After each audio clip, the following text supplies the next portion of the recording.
I am going to record this so that if you guys want access to the material, it's another great way. But you're going to squeeze it. You want to get everything out of it. So focus, focus, focus, focus. There's 3 gets that I always encourage people to get. And the first one is that you need to get whatever it is that you need. If you need pen, paper, if you need a drink, like bolt now and grab it before we really jump into the content, because once I start moving, I start motoring, and it's pretty hard to pull that horsey up. The second get would be to get rid of all distractions. Like even then, for some reason, I've got beeping, but like turn your mobile phone off for 60 minutes, shut the door, tell the kids just to chill, get your hubby to go look after the kiddies for a minute, or hopefully they're in bed sleeping. That's why I always look at having them these webinars in the evening or very early in the morning, because I'm always so mindful that when I'm communicating with women, children are often a very real issue for you guys, just to get that headspace so you can just get rid of distractions. Turn off emails, turn off Facebook. I can actually tell when the report comes through how much time you spend with my screen being the front screen. So turn off your Facebook. Get ready to squeeze everything out of this time together. And again, avoid being overwhelmed, because I will communicate a lot of information. I always do. I always want to give you loads of value. A lot of the communication will be first time. Perhaps you're hearing these concepts and ideas. Just again, trust that you're going to grab what you need, and that the rest of the stuff you're going to be able to access at another point in time. You can grab the link. I'll let you know at the end of the webinar how you can go about grabbing the link for the recording of this webinar, and just give yourself permission to focus and take away exactly what you need for the next step, because that's what it's all about. It's all about the next step. So what else do I need? What else do I need to tell you? I guess to get us started, just because I love that little bit of interaction to start off with, in your question box, I would really love you to type in, what was it when you saw this webinar promoted that made you think, oh, I really want to get on that webinar, that I want to register on that webinar. Just take a bit of, okay, got some people saying, yay, I'm in, I'm good, awesome, can hear you. Very relevant topic at the moment. This is someone here. I'm finding that I'm dealing with this a lot. So I said preparing for a message on the same theme. Awesome. That's it. Finding that I'm stepping into some new areas, and I'm really confronting this feeling of fear, to help me resolve a life-changing decision. Fantastic. Excellent. Okay. Excellent. Okay. So obviously it was something that was just very, very relevant to you guys, which is great. Well, you're in the right place at the right time. So let's move on. Okay, so this is the fear factor. I want to paint a couple of scenarios for you. Have you ever felt something like this? Like the day before you're scheduled, I don't know, to step up onto some platform, like we've got the person here that's preparing a message on the same theme. Maybe it's the first time, or you're about to start a new job, and it's unknown, it's new. So you're about to step up onto a platform, and all of a sudden you start to feel a little bit unwell. You could be preparing, you could be enjoying the day off before you start the new job, but you actually find yourself on Facebook, or even sleeping, or even cleaning cupboards, or talking to a friend. Or maybe you can see that in the workplace where you work, or maybe on team, that there's an open door, an opportunity, and you know that this is something you would love to do and you've got the skills, but you find yourself making a whole heap of excuses as to why you just don't go for it and grab a hold of that opportunity. Or maybe it's a bit more like this. You feel that there's something that's not quite right between you and, I don't know, maybe your friend, maybe your husband, your partner, your boyfriend, your leader, but there's something not quite right in a relationship. And you feel like every time you're around them, you actually shrink a little bit, you get a bit smaller, and you pull back from having a difficult conversation, and in your mind the whole time you're justifying your silence. Can anybody relate to scenarios like that? Yes. Yes. Yes. Yes. Okay, lots of, yes, certainly can. These are everyday scenarios that often are attached to what I call fear-based thinking, or the fear factor. And we're not consciously aware that that's the dynamic that we're navigating. We get very, very good at putting strategies in place.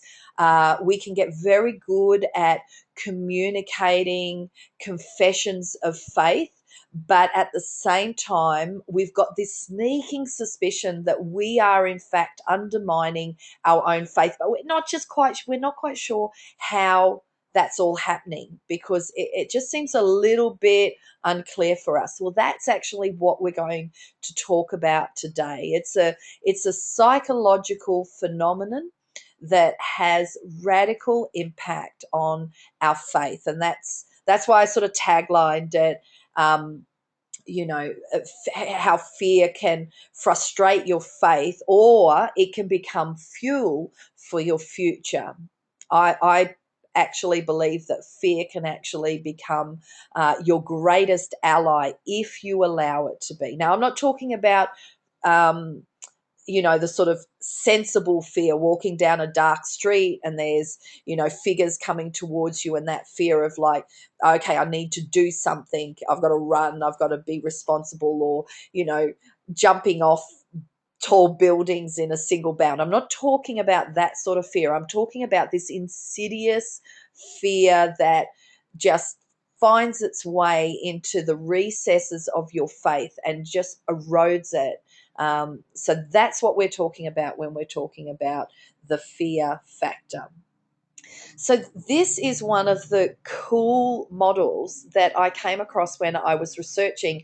I found it through the Erickson Institute, which is a fantastic coaching institute. Um, so I read up on it and sat in some tutorials.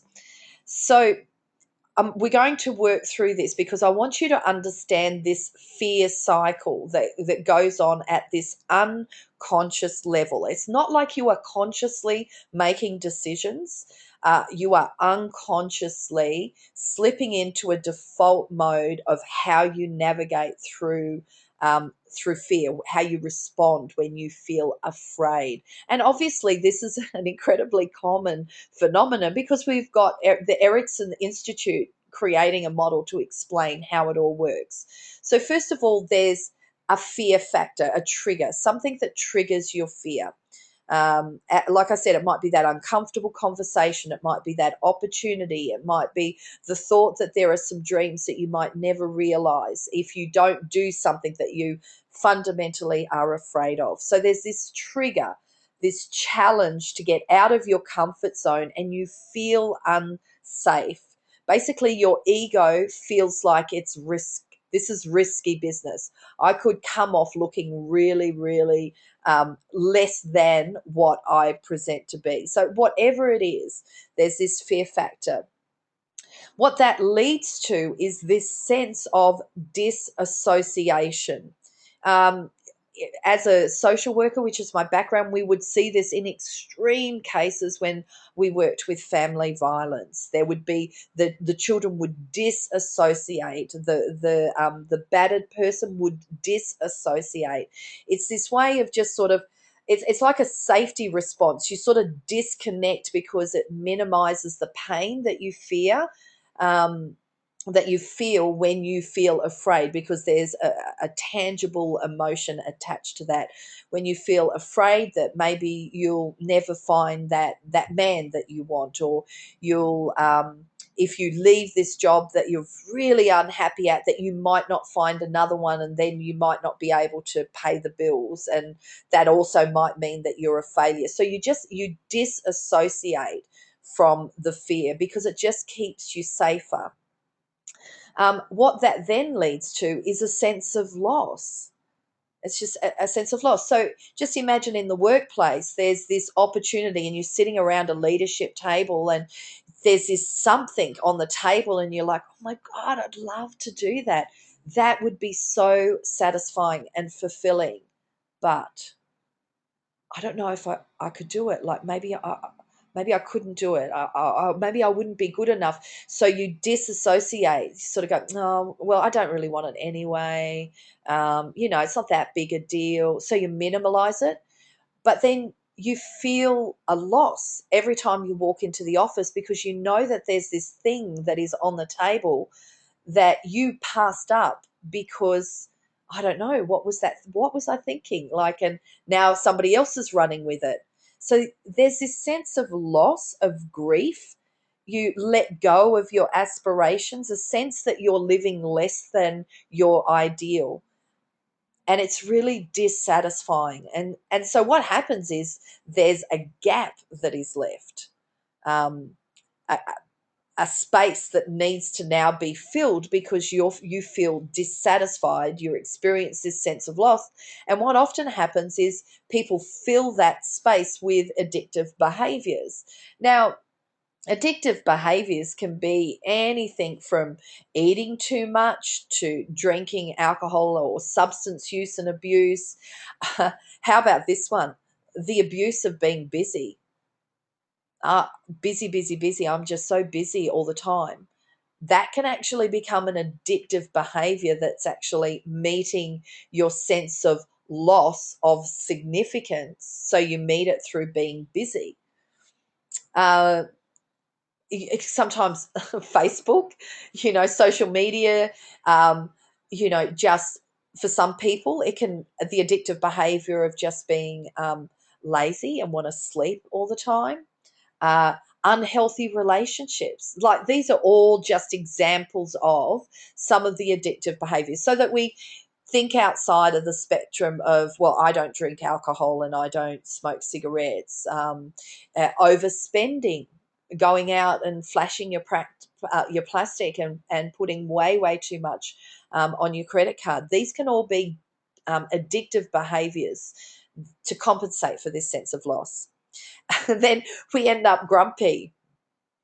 you know, we end up sad. We're dissatisfied. We're unhappy. We become grumpy, moody, frustrated. And then what happens is we put everything on pause again. We just go, oh, well, that's it. It's just all too much. I'm not going to dream. I'm not going to have aspirations. And then we go back to the fear again. And it's a cycle that compounds. We hit pause, our visions, our aspirations. So I'm wondering, is this resonating? Like, what do you guys think? When I saw this, I went, wow, this is a really cool model. Just type in, yep, I can relate, can relate. Yeah, okay. Yes, yes, yes. Definitely can relate. Cool. When I looked at this, I went, oh, cool. I'm in good company. If there's a model, lots of other people do it too. So I could so relate to this. Actually, even like my husband and I sat down and I went, babe, can you relate to this? And he sort of nodded his head. So let's move on, yeah? So let's talk a little bit about the idea of fear and of love, the relationship, fear and faith, fear and love. So basically, there are only two core emotions. There is love, from which appreciation, gratitude, joy, empathy, um, acceptance, love. and connection is this core emotions. So when you're in what I call love-based thinking, it promotes connection to God, connection to people, connection to yourself, connection to your aspirations, your dreams, connection to your creativity. And then there's the other core emotions. I mean, we like to make ourselves present like we are really complicated, but what psychology has found is there are these two core emotions that exist in different places of the brain. In fact, if I can get so fear resides around here and love up around here. So that they even exist in two different spaces, sections, compartments of the brain. Then there's fear, and then all the other emotions that come from fear: humiliation, anxiety, anger, hurt, disappointment. They all come from fear, which leads to disconnection. From to disconnection, because when you are afraid, it's your fight, flight, freeze mechanism that kicks in, says, I'm unsafe. We need to disconnect or disassociate from whatever is making me feel afraid. It's an unconscious safety mechanism. So these two core emotions actually alter the physiological state of your body and of your thinking in the overall direction of one or the other. You can't be in both at the same time. So you'll either be in love-based thinking, or fear-based thinking. And it happens like this all the time throughout the day. It's just about us putting some light on it and just becoming more aware. The other thing about these two core emotions is that the key attribute of love promotes this sense of safety and makes feeling of love and connection possible, whereas the key attribute of fear is that it signals danger and alerts the brain to activate your survival mechanisms. It's like burp, burp, burp, danger, danger, disconnect, shut down, eliminate whatever it is that's causing you to become afraid. Disconnect. The psychologist Erickson actually said every communication is either a loving response or a cry for help. I hope this is making sense to you all. I'm sure it is. So the brain is always in one of these two modes. It's either in this love mode where it's actually about learning. This is where you are open to reflectively think, to be creative, to learn from experiences, from your environment, from the eternal truths, when you're in this love space. Or you're in the other mode, which is fear-based thinking, which is a protective mode. It's that fight flight mode. It's that sense of your defense strategies, putting up barriers, walls that automatically and purposefully block off the processes or the impetus of whatever you fear. So I know I'm reinforcing it, but I really want you guys to hear this. There are these two spaces that exist, these two dimensions of emotional response. One is fear-based, one is love-based. And I love this because we know that God is perfect love, and perfect love casts out all fear. And so when you are engaged in fear-based thinking, it's going to be very, very difficult for you to connect with and engage with the eternal creator, the eternal solution, because you're shutting down, and God doesn't even exist in fear because he casts out all fear.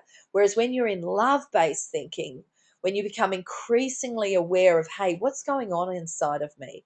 What am I doing here? What's going on? How can I flip from one to the other and allow this fear to actually propel me and fuel my future responses? So this is love and fear and the relationship between the two. So this is the fear paradox. This is what happens. We forget to remember that all of this stuff is happening at an unconscious level. And sometimes we make it personal, we make it about ourselves. Well, I just always react this way, and this is who I am. I've always been, afraid of stepping out of my comfort zone. We forget to remember that no, this is not who you are. This is just the way that your pathways, your synaptic pathways operate in your brain. We forget to remember. We also forget that there is actually no escape from fear. We live in an uncertain world, and wherever there is uncertainty, there is not certainty. And so, if we live in an uncertain world, then we are constantly going to be bumping up against situations and circumstances that are going to cause us to feel unsafe. And you know what? That's okay. So, these are two things that we need to remember and not forget.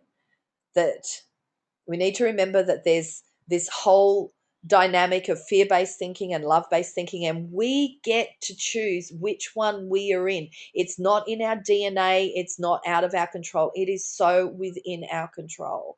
This is why the Bible talks about we need to renew our mind with the washing of the word. This is the practicalities of walking out our faith, not our fears.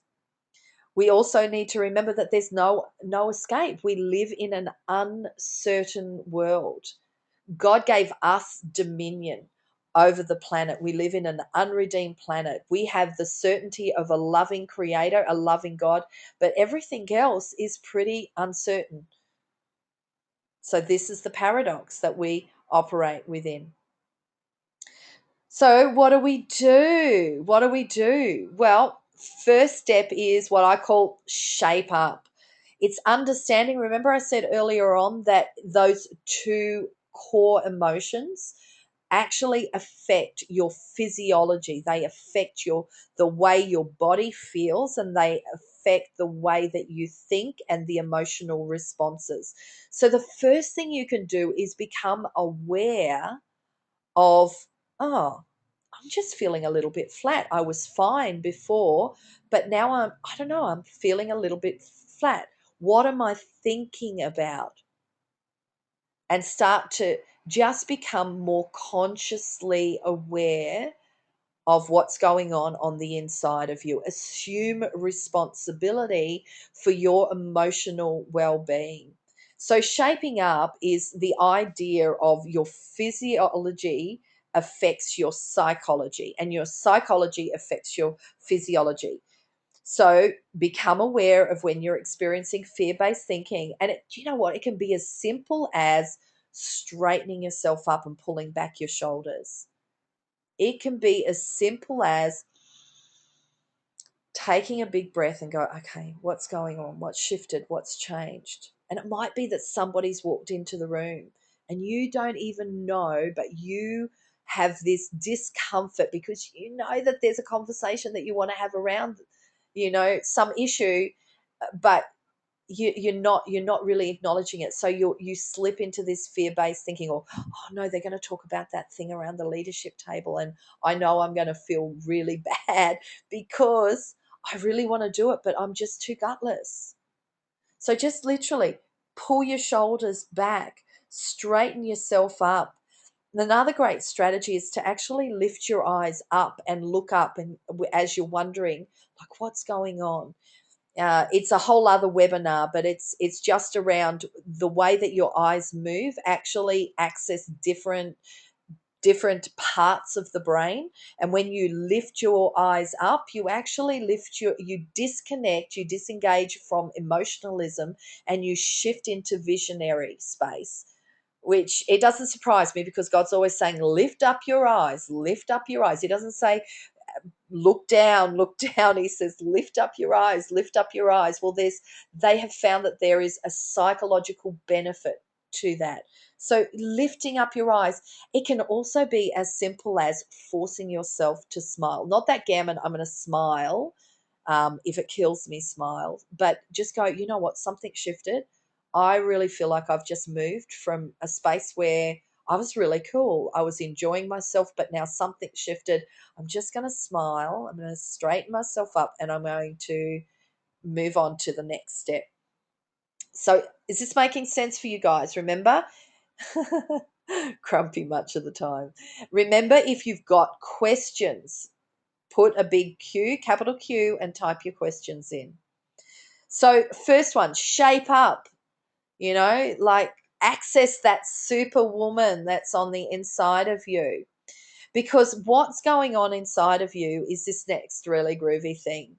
I call it the fear debate, because once you step into this fear-based thinking, there's normally a little bit of a debate going on at a psychological level. This is what they found. There's this internal debate, which is one side is saying, hey, it's cool, just slip into autopilot and cruise. Just ignore the fact that you're feeling a bit fearful at the minute. You don't need to worry about that. Just cruise. I call it, you start running on default setting. I personally really resonate with this. I did not realize until I started um, really moving on in the journey. I did some coaching training. I came to a place where I got incredibly stuck, and I did not realize how often I just slipped into autopilot and managed my fear and my stress. And I did not realize how much fear was actually moving me through life, just moving me through life. And I was not consciously aware of it, but it was literally causing me to shrink and live an incredibly small life. The other side of the debate is, whoa, put the handbrake on, stop right now, you know. So this would be like me going, there's just no way I'm going to do that. No way.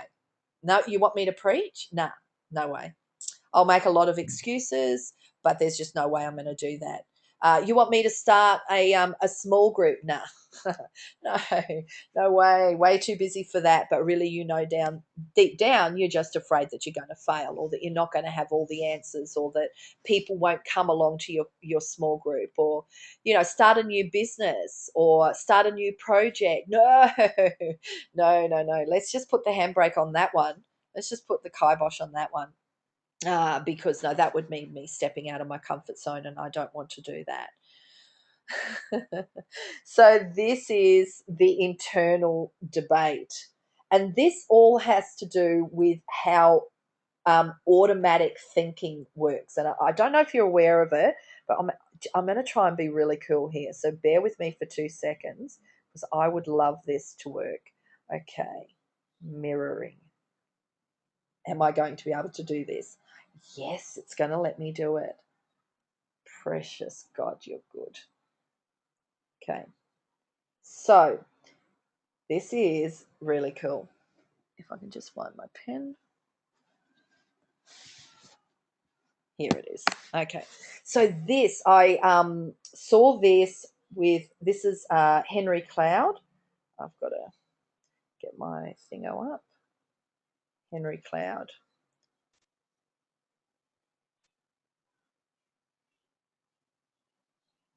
So I was watching some stuff that he was doing, and he talked about this. And so this is basically your brain. And what we have up the top here is your automatic thinking. So we just call that your auto thinking, yeah?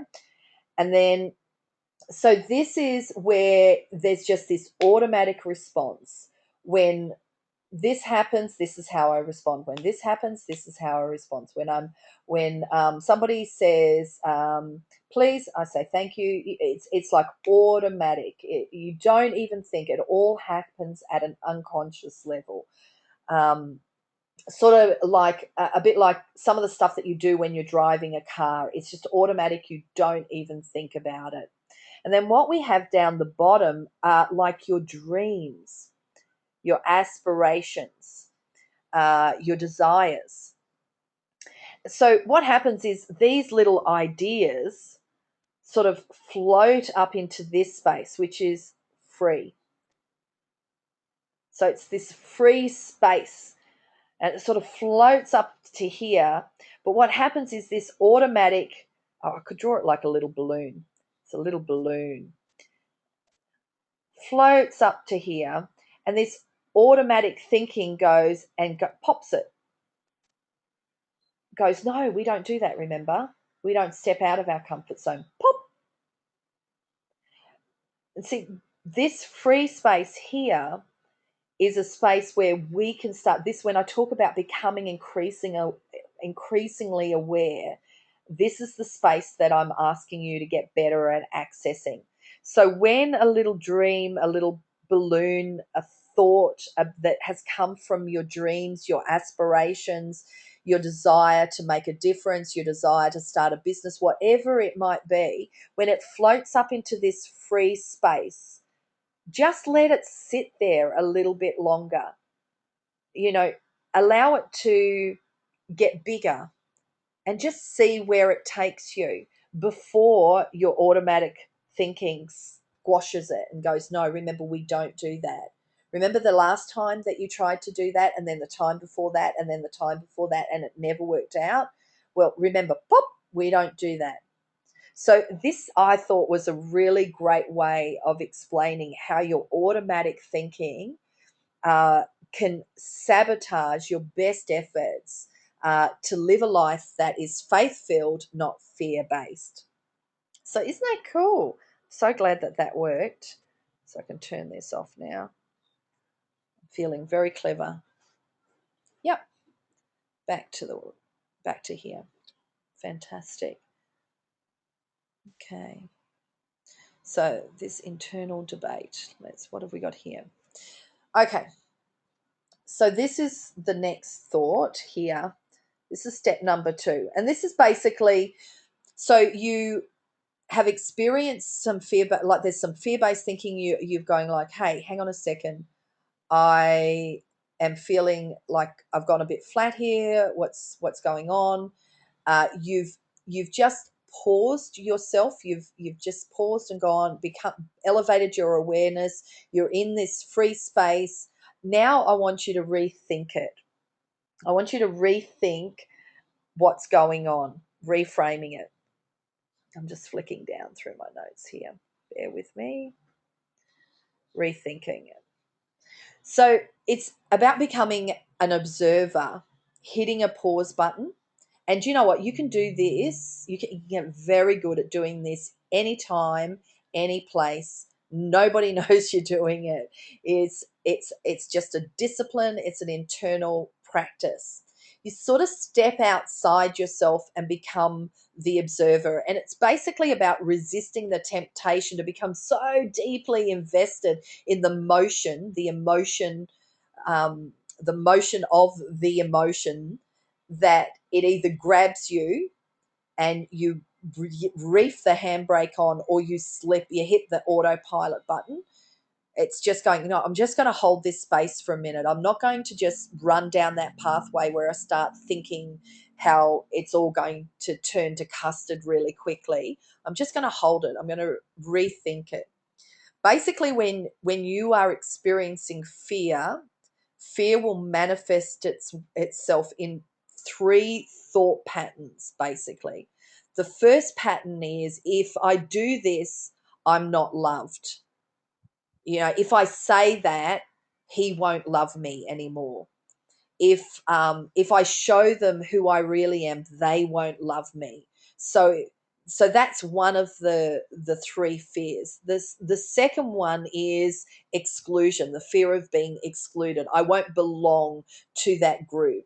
If I question what my leader said, or if I ask that awkward question, I'll be excluded, so I won't ask that question. But that's not freedom, that's fear. You know, you need to be able, if there's a question that you want to ask, you need to be able to do that. So it's that fear of being excluded. Young girls often experience this, particularly when they're going through adolescent and their need to be accepted. So do young men. It manifests itself differently. This is the attraction of the gang mindset. It's this fear of not belonging, so they'll do anything to conform and belong. And then the final one is I'm the fear of not being enough, that I'm going to put my very best out there. I'm going to grab a hold of that opportunity that's sitting on the leadership table right now. I'm going to grab that opportunity. I'm going to give it everything I've got, and I'm going to fail. I won't be good enough. Somebody that's done some amazing work around all of this is Brene Brown.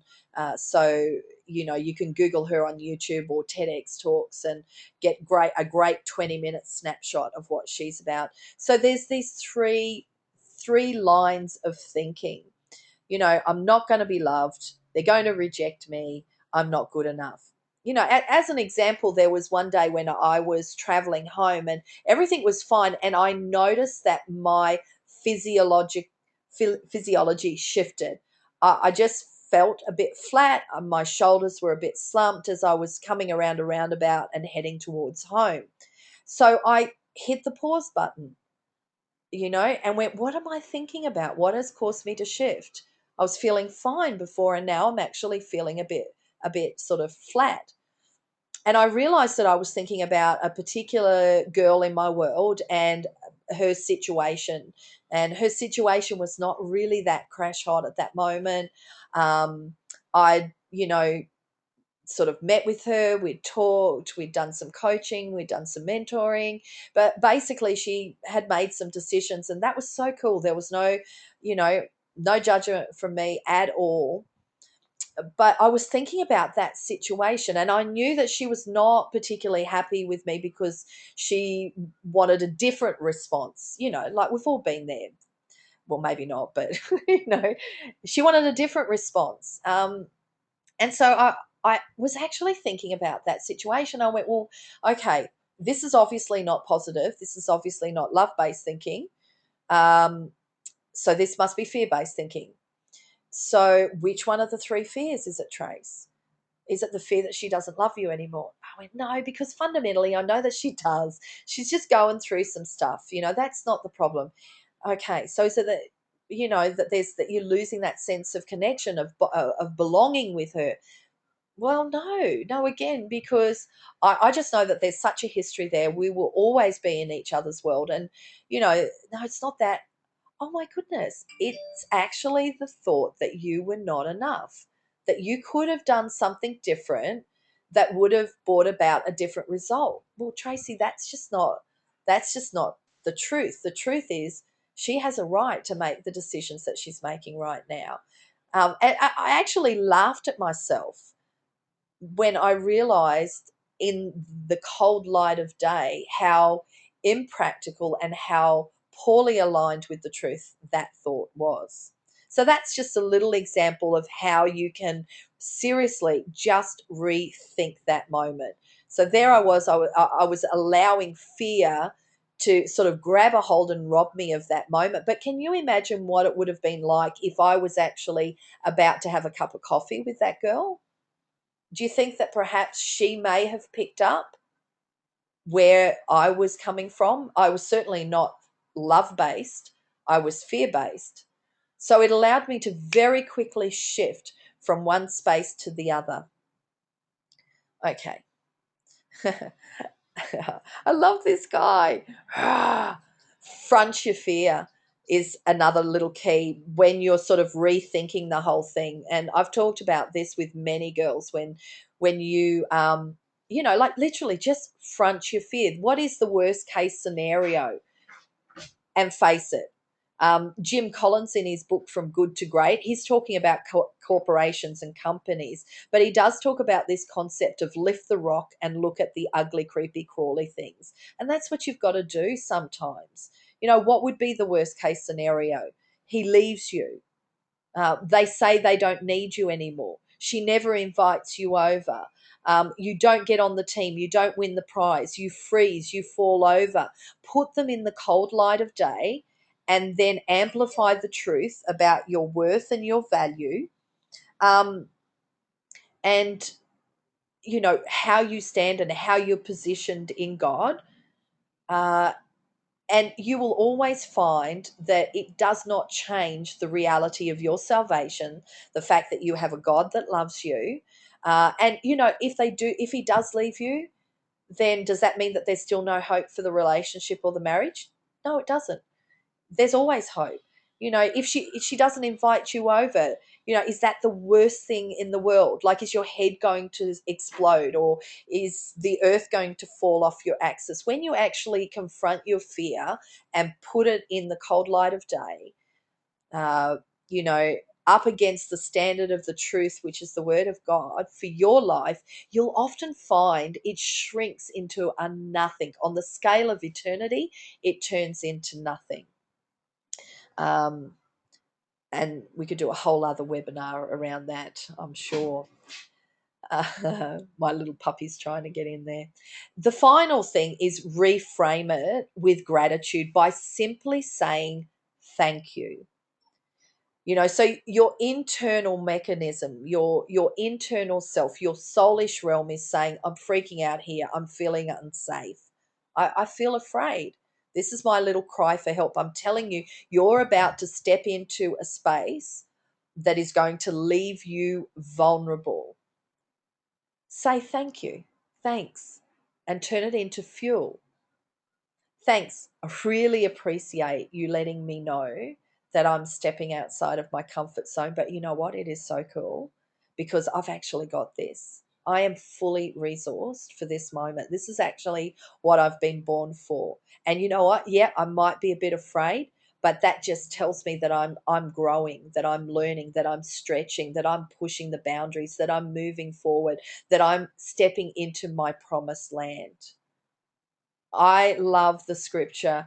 I have strength for all things in Christ who empowers me. I'm ready for anything, equal to anything, through him who infuses inner strength into me. I am self-sufficient in Christ's sufficiency. Philippians 4:13. It consistently reminds me that, you know what? In me, I don't have it, but God in me, I so have it. I'm all over it. Yes, I'm going to do it scared. Yes, I'm going to step up to it. Reframe it by simply saying thank you, because you shift from fear based thinking to love based or faith based thinking. So allow your fear to simply tell you that, you know what, you're doing exactly what you should be doing. You're stretching it, you're pushing it. You're not procrastinating. You're about to step into something different, something new, something eternal, something aligned with your destiny and your purpose. So reframe fear to simply be the fuel for your future, an indicator that you are stretching and growing, assuming responsibility for the call of God on your life. Reframe it. There was this moment a number of years ago when my eldest daughter was in a very dark, dark, dark place. Like it was just so dark. It was so sad.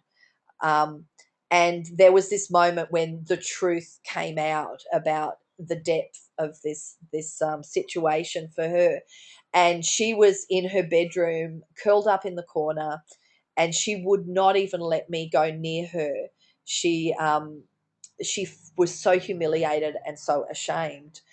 I did what every mother does. I went and had a shower. I was like, I don't know what to do here. I'm just going to go and have a shower.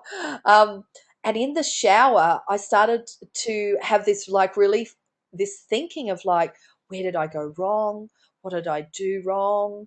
What does this say about me as a mother? What's this going, what's the outcome? Like, it was so fear based. It was so consumed with me and my self preservation. And then I just hit pause. I went, whoa, hang on a second. What's going on here?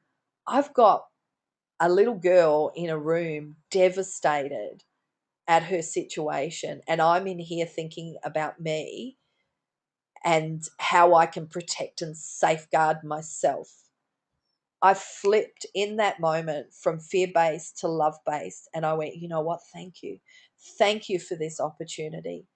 Thank you for this opportunity to step into something really dark and bring light. I jumped out of the shower, wrapped a towel around me, and bolted into her room and just held her. She struggled and tried to push me away, but I just held her and I said, "Baby, I just love you. I love you. It's going to be okay. I love you. I love you. I love you." Face your fear. Face your fear. Reframe it with gratitude and shift from fear based to love based, and God will so honor that and empower it. So now we're coming now to our question time. So the 3 steps. First step, just become aware of your physiology and shift your physiology. Straighten yourself up, put a smile on your face, lift your eyes, and question what's going on here. Remember that free space. Allow whatever thought is there just to hang before the autopilot grabs a hold of it or the handbrake crunches on. And then think, like, what fear? This is obviously not good and perfect. It's not a gift flowing from heaven. This is not a nice feeling. This is fear based. So what fear? Am I afraid that I'm not loved? Afraid I won't belong? Afraid I won't be good enough? And then really challenge that in the light of day. And then shift it, reframe it, and say thank you. Thank you. I know that I'm stepping into a space that is uncharted for me, but you know what? I've got this. I've so got it because Christ in me has got it. And this is what I'm called to do. I'm made for this. I've got a message on my life, and whatever it is, I'm going to start that business. I'm going to start that project. I'm going to prepare that message. I'm going to write that book. I'm going to do whatever it is because that's actually what I'm called to do. So is there any questions? Any questions, queries, or comments? If you've got a scenario, yeah, but what about anything like that? Um, Now's a great time to ask. We've got a few minutes. As usual, very challenging for me to questions. What about saying do it afraid? Sure. Absolutely. Absolutely. I guess the thing for me would be the benefit of reframing it uh, into gratitude is that you do literally shift your thinking from remember when I pointed down the bottom of the brain to the top of the brain. You literally shift your thinking from one location to the other. And although I don't have scripture and verse, but if you read a lot of Dr. Caroline Leaf stuff, you actually start to create new neural pathways that will locate you more in faith-based, love-based thinking than fear-based thinking. Lots of people do lots of amazing stuff afraid, motivated by fear of failure. They do lots of great stuff. I personally think that it is more rewarding and more honoring to God to tangibly shift your thinking from I'm going to just do it afraid to going, hey, hang on a second, what am I afraid of? I'm still going to you're still going to have to step up and push through the emotions of fear, but I'm actually going to set myself up for a win by shifting from one place to the other and become a bit aware of what it is that you're afraid of. I think that's always really helpful. Anybody else got any thoughts about that? Any feedback? One, don't be quiet. How would you show someone that has hit rock bottom that they are operating in fear? Um, how would I show them? I would love to have a conversation with them. I would really love to have a conversation with them by asking them lots of questions, and that's where obviously coaching skills, but asking them questions like. Uh, ideally, what would you love it to look like? If it doesn't look like that, what does that mean about you? So just some of those sorts of questions. Maybe if you wanted to flick me an email or PM me later on, we could tease that out a little bit more. It's we can sometimes observe and people present like they've hit rock bottom. But until they see that they've hit rock bottom and they're actually operating from fear, there'll be no movement.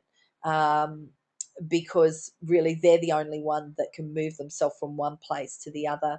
I think creating relationships around them where they don't feel judged is incredibly helpful, because what they are really needing is a safe space where they can be vulnerable and experience, again, love, unconditional love, unconditional acceptance, so that they can actually acknowledge for themselves that, hey, I'm actually really, really scared here. I'm really afraid. And asking some of those questions. What are you afraid of? Um, Another thing can also just be, hey, I've just been learning some really cool stuff, and talk about it from your perspective and what that's meant for you, and see if that opens up a conversation. I guess the key is having a conversation that is authentic. Is that helpful?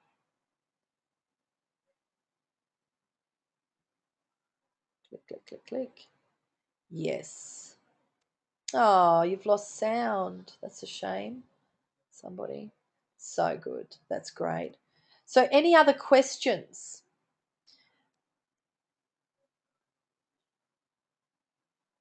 If you think of something afterwards, hey, feel free to email me. I'm always very happy to sort of tease out some stuff. Good thing that I've just got somebody here that said they've lost sound, lost connection. I've recorded it, so you'll be able to go back over and re-listen to the bits and pieces. Um, okay, so before we finish up, I would love to know what one thing you found most valuable as feedback for myself. One thing that really added value to you and your understanding of shifting from one space to another. A bit of a think.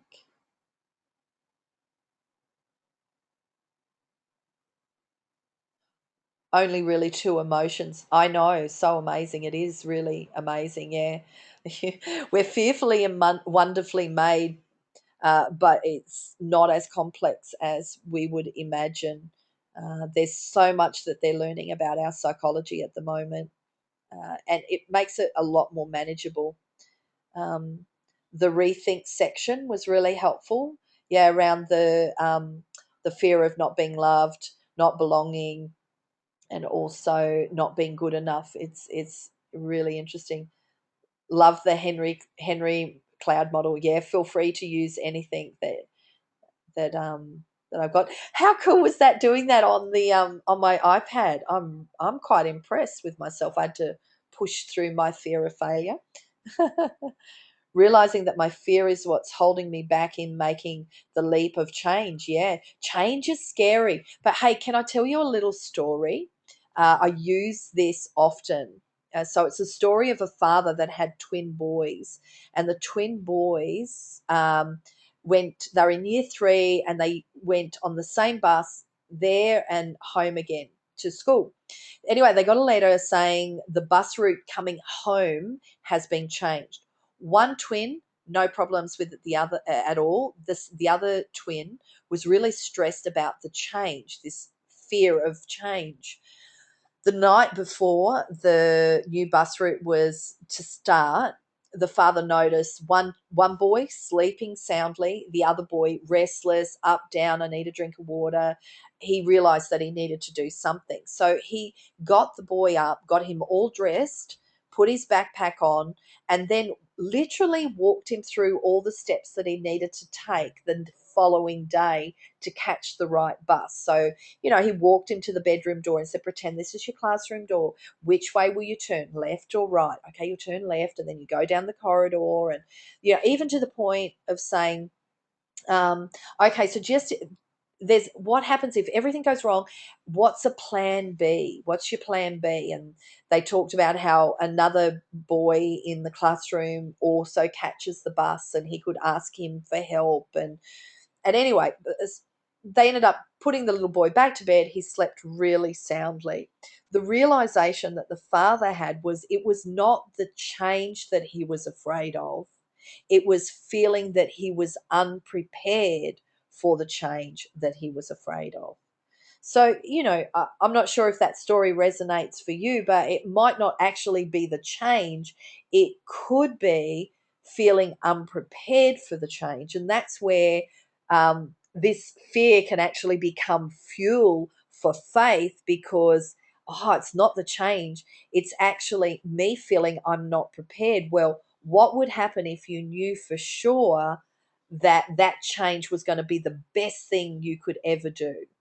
What would you be saying right now? What would you be thinking? What steps would you be taking? What plans would you be planning? Because that, my friend, is real faith, stepping up and stepping into it. So, hope that was helpful. What else do we have here? Pause and think what has shifted. Yeah. Becoming a lot more aware of your physiology. I think sometimes this is where busyness actually can be self sabotaging because we keep ourselves so busy, we don't actually factor in margin to pause and reflect. We don't have that space. It's actually a practice of mindfulness, becoming mindful about what's going on in our body. So it's very, very, very helpful. Um, Now I know why I've been on the grumpy side. It's because I've sat in fear and I've been reframing the last week and I'm ready to pave a new pathway. Come on. Very good. Absolutely. And if we're not careful, that grumpiness can actually be um what's the best way to put it? It's almost like an immaturity because it's like saying, I'm a child and I need somebody to unpause this and make this all work for me. So I love the idea because when that really challenged me, that whole thing of just being moody and grumpy really challenged me. So I like the idea of even going, okay, so this is an opportunity for me to grow up and just to mature because I can get older, but that doesn't necessarily mean that I'm actually growing up and maturing. Um, and I always want to be mature. I want to be maturing into a conformity of Christ. Thank you, Sarah. That's a very lovely thing for you to say. Looking forward to our walk tomorrow. Um, Remembering that you can choose love or fear. Yay, I have a choice. Yeah, fear doesn't have to rule my life. I know how far flipping out. Isn't that awesome? It's the thing that flips you from one to the other. And if you went, say, for the next 90 days, the next 3 months, or even 21 days, because that's a really great time to uh, create a new habit and focused on this area, this choice that you have. Okay, hang on a second. Am I choosing love or fear? And just seeing how you can create new pathways which will make it easier and easier for you to flip from, oh, it's never going to work. It always, blows up in my face. He always that negative thinking that is really fear based to going, oh, well, no, he doesn't always do that. No, actually, there's a lot of times, and you start to move yourself into a more positive framework. Saying thank you and acknowledging the fear that you are stepping out of your comfort zone, shifting fear base, to faith-based thinking. That's exactly what I did when I was on the way to speaking in front of 300 nurses, and I noticed again my physiology was like, oh, I'm tired and this is just exhausting. I'm always stepping into these new environments. It's like I just can't wait until it's just comfortable and familiar. And I looked down and a friend gave me a bracelet which has got my core values engraved on the inside, and one of my top ones is courage, and it sort of just straight away reminded me, hey, hang on a second, your core value is courage. And so I sort of just laughed at myself and went, who are you kidding? Even when this stuff is comfortable, you're going to be pushing it out on the edge. And it was that whole idea of just going, you know what, this is so awesome. I've got an opportunity. I'm growing, I'm learning new things. Thank you. Thank you. What a great opportunity. Thank you. Hello, Sarah in Bali. It's a different Sarah, my lovely friend Anna. Thank you. Awesome. So, if that is all that you guys have you got any other thoughts, queries, comments? Um, Feel free to jump on Facebook and, post a comment about what you got from the webinar. So awesome. I can't wait to speak in a few weeks. Absolutely. You're going to be amazing, amazing, amazing. I'd love it to be recorded and, you know, just loved it. Thank you so much. Worth getting up at 5:30 in the morning or 5 o'clock. Well done, you, darling. You're a legend. Thank you. You're so welcome. I think I've got another webinar scheduled for next month, which will actually be the lead in to my next program, the Live Aligned program. So that's a coaching program that goes over 90 days. You can suss that out on my website if you'd want. That's right, webinar. Um, so stay connected. The webinar, what I'll do is, because I've got because you registered, I've got your email addresses. I'll upload this webinar onto YouTube, and I'll send you the private link so you guys can get access to it. Feel free to share it with girlfriends by all means. By all means, probably just don't flash it up on Facebook, but feel, like if you've got some girlfriends that could find this helpful, by all means flick them the link as well. I'm very happy for that to happen. Okay. Fantastic. In in tracylily.com or leadership icon, tracylily.com, Sarah. Yeah, that's the Live Aligned program for chicky babes like you. My resignation letter is going to look so different. You go, girl. You go, girl. Thank you so much for this. You're so welcome, my beautiful, lovely mother of my godchildren. Thank you so much. I really appreciate you giving the time and knowledge. Look forward to hearing you next time. Always. I love it. I love it. Don't you worry. I get heaps and heaps out of this as well. So much. It's great. Sweet. Thanks for loving my baby girl. Darlene, trust me, it is so not hard. That's an easy thing to do. Love it. Okay, guys. Thank you so much, Tracy. So valuable. Awesome, awesome, awesome. Love you, love you, love you. Okay, I'm feeling the love, which is fantastic. So, it's not what you know, it's what you do. So get out there, go do it. Go love, love, love, and stay in the zone. God bless. Take care.